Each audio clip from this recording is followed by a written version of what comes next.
সনডং পৃথিবীর সবচেয়ে বড় গুহা। এই গুহা এতটাই বড় যে এর ভিতরে একটা নিজস্ব স্বয়ংক্রিয় ইকোসিস্টেম রয়েছে। এর মধ্যে রয়েছে নিজস্ব আবহাওয়া ব্যবস্থা। সাধারণত আকাশে যে মেঘ দেখি, গুহার ভিতরে শত শত মিটার ভূগর্ভে একই মেঘ তৈরি হয়। সনডং এর ভিতরে লুকিয়ে আছে এক অবিচ্ছন্ন আদিম বন আর বিশাল এক ভূগর্ভস্থ নদী। স্বচ্ছ মাছ থেকে শুরু করে রঙিন বালক, এখানে সবই দেখতে পাওয়া যায়। এই গোপন জগতে বাস করছে 250টিরও বেশি উদ্ভিদ ও প্রাণীর প্রজাতি। সম্প্রতি এখানে 7টি নতুন প্রাণীর সন্ধান মিলেছে, যা শুধু এই গুহাতেই পাওয়া যায়।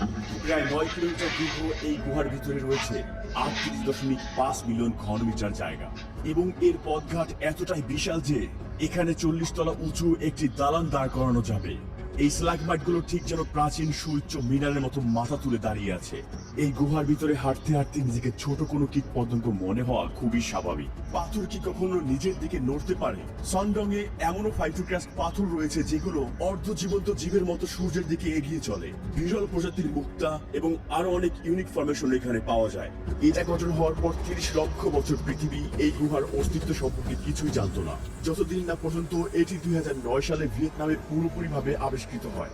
এখন আপনারা দেখবেন পৃথিবীর সব থেকে বড় গুহা। নিরাপত্তা ও সংবেদনশীল পরিবেশ রক্ষার জন্য ভ্রমণকারীদের এখানে একক প্রবেশ নিষেধ। এই অভিযান পরিচালনা করে অক্সালাস, যা একমাত্র অনুমোদিত সংস্থা। সনডং এ পৌঁছাতে আমরা 9 ঘন্টা ধরে জঙ্গলের মধ্যে দিয়ে হাঁটছি এবং এখন আমাদেরকে পৃথিবীর 3য় বৃহত্তম গুহা এন গুহার মধ্য দিয়ে যেতে হবে, যা পৃথিবীর বৃহত্তম গুহার প্রবেশদ্বার হিসেবে কাজ করে। যে কোনো সম্ভাবনার জন্য পুরোপুরিভাবে প্রস্তুত থাকা জরুরি। তাই এই যাত্রা শুরু করার আগে আমরা সানডং এবং তার আশপাশের এলাকা সম্পর্কে গভীরভাবে অনলাইনে গবেষণা করেছি, যাতে আমরা প্রয়োজনীয় সবকিছু জানতে পারি। এখন আমরা গুহার ভেতরের সমুদ্র তটের দিকে যাচ্ছি। শতাব্দীর পর শতাব্দী ধরে পার্শ্ববর্তী নদী থেকে বহমান পানি ধীরে ধীরে এই স্থানটি খোদাই করেছে। ছাদের উচ্চতা 145 মিটার এবং প্রস্থ 200 মিটার। এখানে বন্যার সময় খালি অংশের অধিকাংশই পানির নিচে তলিয়ে যায়। আপনি ওখানের বাস্কিটি দেখে এটা বুঝতে পারবেন। এখানের পানির স্তর এতটাই বাড়ে যে ওই উঁচু স্তর পর্যন্ত জিনিসপত্র ভাসিয়ে নেয়। আমাদের সামনে থাকা এই মনোমুগ্ধকর হ্রদে গোসল না করে থাকাটা সত্যি অসম্ভব ছিল। সন্ধান আমার সাথে সাথে গুহার ভিতরে পাখিদের ডাক প্রতিধ্বনিত হচ্ছে। এই গুহার নামকরণ করা হয়েছে ভিতরে থাকা সুইচ পাখিদের নামে। তাদের পা দুর্বল এবং ছোট হওয়ায় তারা মাটি থেকে উঠতে পারে না। উড়ার জন্য তাদের উঁচু জায়গা থেকে লাফ দিতে হয়, আর মাটিতে পড়ে গেলে পাখিটির মৃত্যু অবধারিত। এই পাখিটির ভাগ্য খারাপ ছিল, তাই মৃত্যুবরণ করলো। সূর্যোদয়ের সঙ্গে সঙ্গে আমরা সানডংয়ে যাওয়ার জন্য প্রস্তুত। যদি আমরা এই গুহাটিকে একটি পাড়ার সাথে তুলনা করি, তাহলে সানডং তুলনামূলকভাবে একটি বিশাল শহর। এখন আমরা অন্ধকারে এগিয়ে যাব। আমি ভেবে বিস্মিত হচ্ছি সানডং এ আমাদের জন্য কি অপেক্ষা করছে। আমরা হেঁটে আগাচ্ছি আর মাটিতে থাকা পোকামাকড় লাফালাফি করছে। এখানের মাটি শত শত বছরের বাদুড়ের বিষটায় ঢেকে আছে। মাথার উপরে অসংখ্য বাদুড় গভীর ঘুমে ঝুলে আছে, কিন্তু তারা বারবার আমাদের উপর বিষটা ফেলছে। তাই উপরের দিকে তাকানো মোটে উচিত হবে না।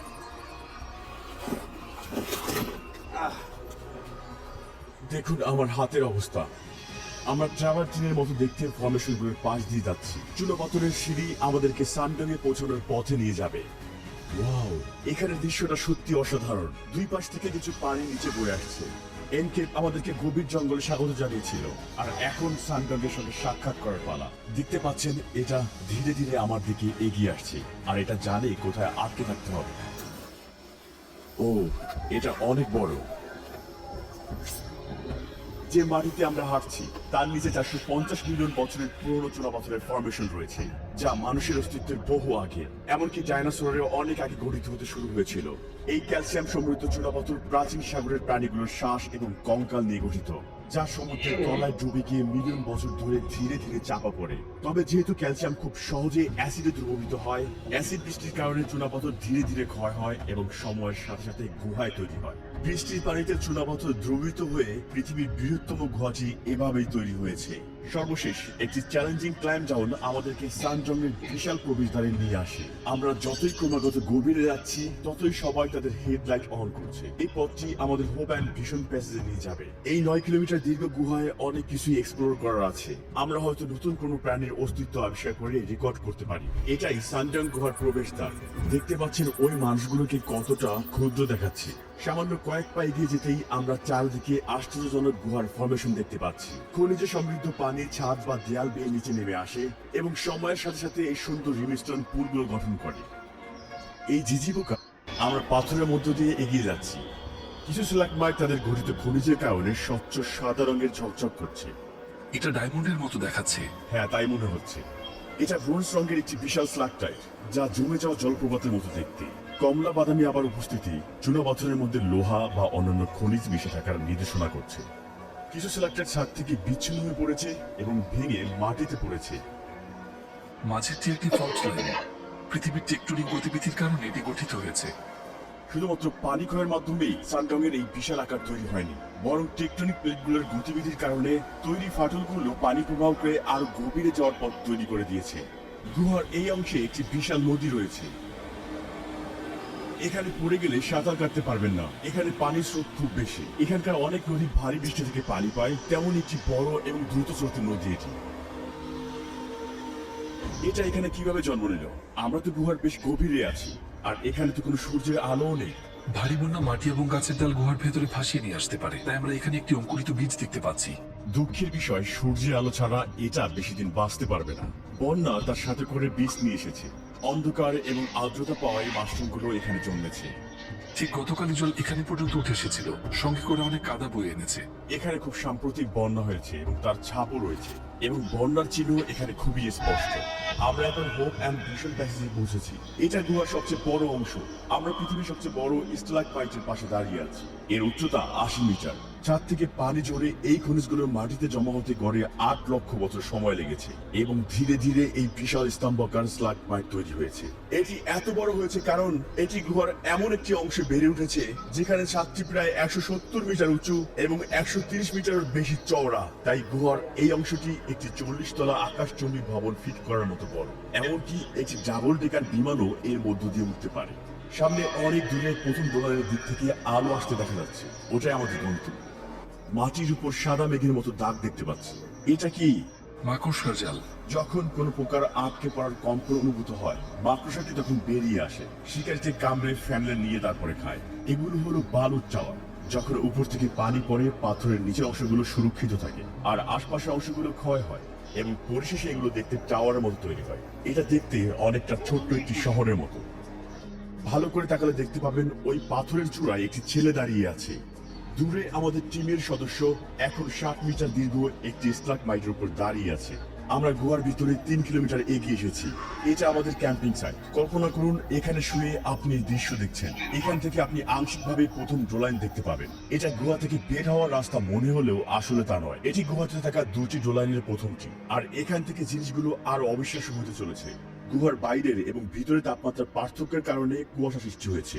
এই কুয়াশার পিছনে থাকা এলাকাটি ডাইনোসর থেকে সাবধান নামে পরিচিত। আমরা আগামীকাল সেই স্থানটি অনুসন্ধান করব। আর এখন বিশ্রাম নেওয়ার সময়। এখন আমরা 1 নম্বর ডোলানে যাচ্ছি।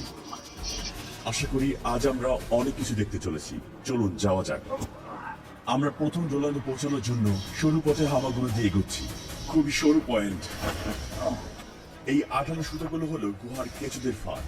তারা লেজ থেকে নীল সবুজ আলো উৎপন্ন করে, যাতে উড়ন্ত পোকারা এই 18 সুতাগুলোর দিকে আকর্ষিত হয়। আর যখন পোকা আটকে পড়ে, লার্ভা তখন মুখ দিয়ে সুতাগুলো তুলে নিয়ে শিকারিটিকে খেয়ে ফেলে। এই চুনাপাথরটি দক্ষিণ পূর্ব এশিয়ার সবচেয়ে পুরাতন চুনাপাথর। এর বয়স 40 কোটি বছরেরও বেশি। কিছু সামুদ্রিক প্রাণী চুনাপাথরের অংশ হয়ে গিয়েছে, অন্যগুলো খনিজায়িত হয়ে জীবাশ্মে পরিণত হয়েছে, যেমনটা আপনি এখানে দেখতে পাচ্ছেন। পরে আমরা এই জীবাশ্মটির বিস্তারিত ব্যাখ্যায় আসবো। আমরা প্রায় পৌঁছে গেছি।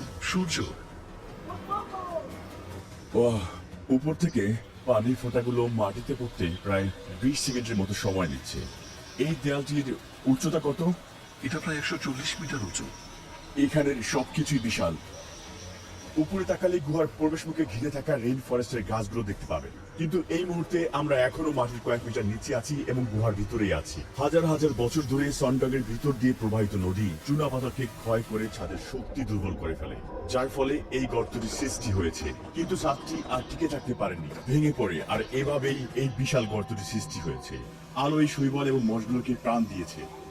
দুপুরে আমরা 2 নম্বর ডোলাইনে যাব। সেটা অনেক আলাদা। আপনারা সেখানে আসল বন্য প্রকৃতি দেখতে পাবেন। কিন্তু তার আগে চলুন এখানে থাকা শেষ 2টি অবিশ্বাস্য ফরমেশনের প্রথমটি দেখে নিই। এটিও একটি স্ট্যালাকমাইট। কিন্তু এটি ভিন্ন ধরনের।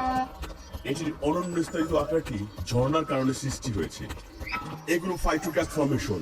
এগুলো বিরল চূড়াপথরের ফর্মেশন, যা ক্যালসিয়াম কার্বনেটের সাথে শৈবাল, মশ এবং অণুজীবের বৃদ্ধির ফলে তৈরি। যেহেতু জৈবিক এবং ভৌতিক উভয় প্রক্রিয়ায় এগুলো গঠন করে, তাই এগুলোকে মনে হয় আংশিক জীবিত এবং আংশিকভাবে মৃত। এখানে আপনারা দেখতে পাবেন ফাইটোক্যাস্ট গঠনগুলো সূর্যের দিকে বেড়ে উঠেছে, যেন গুহা থেকে একটি হাত বাড়ানো হয়েছে। অন্ধকারে 1 কিলোমিটার উপর নিচ উঠতে উঠতে অবশেষে আমরা গন্তব্যে পৌঁছেছি। এটি দ্বিতীয় ডোলাইন, যা প্রথমটির তুলনায় অনেক বড়। এটা অবিশ্বাস্য সুন্দর। হঠাৎ করে যেন আমরা গুহার ভিতরে একটি বনের মধ্যে চলে এসেছি। এখানে দেখুন কত ঘন। এই অংশে গুহার ছাদ দুটি প্রধান ফল্টের সংযোগস্থলে ধসে পড়ে, ফলে বৃষ্টির উপর 252 মিটার উচ্চতার একটি ডোলাইন গঠিত হয়। ধসে পড়া গুহার ছাদের ফলে সূর্যের আলো প্রভাবিত হয়, যা একটি সম্পূর্ণ নতুন ইকোসিস্টেমের জন্ম দিয়েছে। চরম পরিবেশেও গাছপালা আর প্রাণীরা লড়াই করে টিকে আছে, এবং এই জায়গাটিকে বদলে দিয়েছে এক অসাধারণ ভূগর্ভস্থ রেইন ফরেস্টে। আমরা যতই আলোর দিকে এগিয়ে যাচ্ছি, ক্রমাগত ততই বেশি উচ্চতার গাছ দেখতে পাচ্ছি। এখানকার মাটি এটিকে রেইন ফরেস্টে পরিণত করার জন্য আদর্শ উপাদান দ্বারা গঠিত। এটি মিলিয়ন মিলিয়ন বছর ধরে জমেছে এবং অত্যন্ত উর্বর। এখানকার মাটি গভীর এবং ছোট ছোট গর্তে ভর্তি। প্রতিটি গর্তে একটি করে পোকা রয়েছে। পোকাগুলো এসব গর্তে শিকার ধরার জন্য ফাঁদ তৈরি করেছে। এই জঙ্গলটি বিশাল। জীববিজ্ঞানীরা এই অঞ্চলে 200-টিরও অধিক গাছের প্রজাতি এবং প্রায় 60-টিরও অধিক প্রাণী খুঁজে পেয়েছেন। গাছে কিছু বানর রয়েছে। এটি হয়তো একমাত্র গুহা যেখানে বানর বাস করে।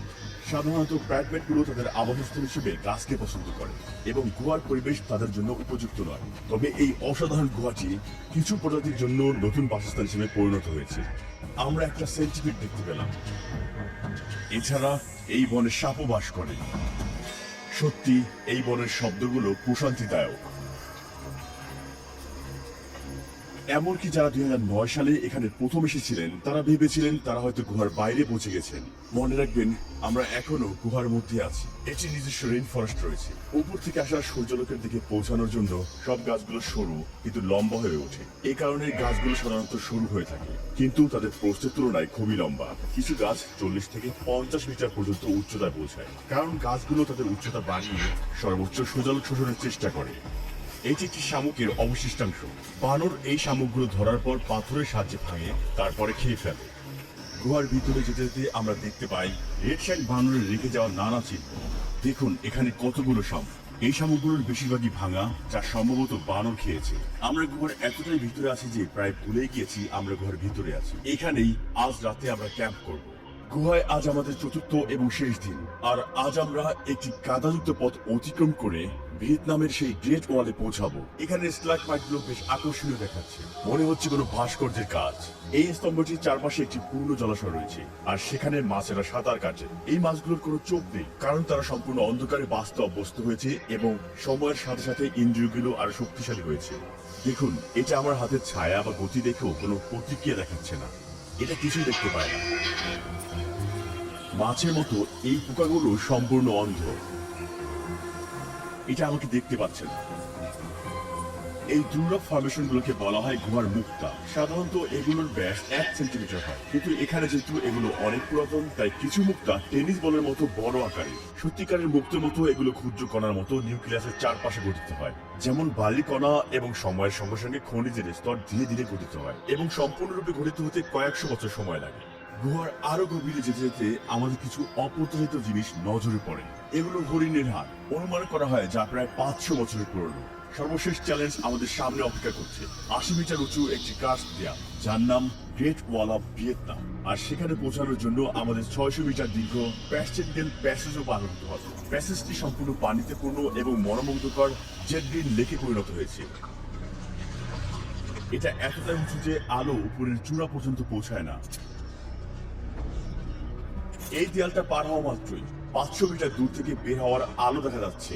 আমরা পৃথিবীর সবচেয়ে বড় গুহা সন্ডমের এক প্রান্ত থেকে অন্য প্রান্ত আবিষ্কার করেছি, কিন্তু চতুর্থ দিন অনুসন্ধানের পরেও সন্ডকে দেখা আসা জীবাশ্মটি কোন প্রাচীন প্রাণীর ছিল সেটির রহস্য অজানা। আমরা এখন অপেরা ব্রাউজার ওপেন করেছি এবং দ্রুত গুহার ওয়েবসাইটটিতে গিয়ে সংশ্লিষ্ট নিবন্ধনটি পড়েছি, এবং সেখানে একই জীবাশ্মের একটি ছবি এবং বর্ণনা পাই।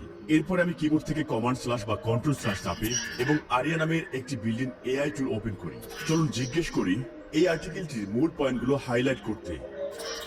নিবন্ধনে দুটি ভিন্ন প্রবাল জীবাশ্মের কথা বলা হয়েছে, তবে কোন ছবিটি কোন প্রাণীর সঙ্গে সম্পর্কিত তা নির্দিষ্ট করা হয়নি। কিন্তু আরিয়ার ছবি শনাক্ত করার ক্ষমতা রয়েছে। চলুন ছবি আপলোড করে আবার জিজ্ঞেস করি। হ্যাঁ, এই জীবাশ্মটিকে টেট্রাকলোরিয়া হিসেবে চিহ্নিত করা হয়েছে। চলুন এই সামুদ্রিক প্রাণী সম্পর্কিত আরো তথ্য খুঁজি। প্রথমে আমি ট্যাব আইসল্যান্ড ফিচারটি ব্যবহার করছি, যা আমাকে সহজেই টপিক অনুযায়ী ট্যাবগুলো গ্রুপ করতে এবং সংকোচন বা প্রসারণের মাধ্যমে স্পেস বাড়াতে সাহায্য করে। আমি ব্রাউজারে উইন্ডোটি দুই ভাগ করে দুটো টেক্সট একসঙ্গে পাশাপাশি দেখছি। এটা দেখতে পাচ্ছি যে টেট্রাকলোরিয়া বা রুগোসা, যা কয়েক মিলিয়ন বছর আগে বিলুপ্ত হয়ে গিয়েছে। মনে করা হয় যে এই মাংসভোজী প্রজাতি শিকার ধরতে সাহায্য করত এবং 10 সেন্টিমিটার পর্যন্ত লম্বা হতো। যেহেতু এটা আজ বিলুপ্ত, তাই আমরা নিশ্চিতভাবে জানি না এটা দেখতে ঠিক কেমন ছিল। তবে আরিয়ার ইমেজ জেনারেশন ফিচারের মাধ্যমে আমরা এই প্রাণীগুলোর কিছু সম্ভাব্য ছবি তৈরি করতে পারি। এখানে একটি জীবন্ত টেট্রাকলোরিয়া চিত্র দেওয়া হল, যা টেন্টাকলস হিসেবে আঁকা হয়েছে। যেমনটা দেখতে পাচ্ছেন, ট্যাব টেস্ট ফিচারের মাধ্যমে এবং আন্ডারস্কোর ডার্ক করার মাধ্যমে সাম্প্রতিক পরিদর্শন করা ট্যাবগুলো চিনতে সাহায্য করে। আন্ডারলাইন যত গাঢ়, তত সাম্প্রতিক সময়ে ট্যাবটি পরিদর্শন করা হয়েছে। অপেরা স্মার্ট টুলস ব্যবহার করে আমি বিশ্বাস করি যে আমি চিহ্নিত করতে পেরেছি এই জীবিশ্ব প্রাণীটি সম্পর্কে। ভাসমান মিউজিক প্লেয়ার এবং কাস্টমাইজযোগ্য থিম ব্যবহারের মাধ্যমে অপেরা কর্মপ্রবাহকে আরো উন্নত করেছে। আপনার ব্রাউজিং অভিজ্ঞতাকে অন্য লেভেলে নিয়ে যেতে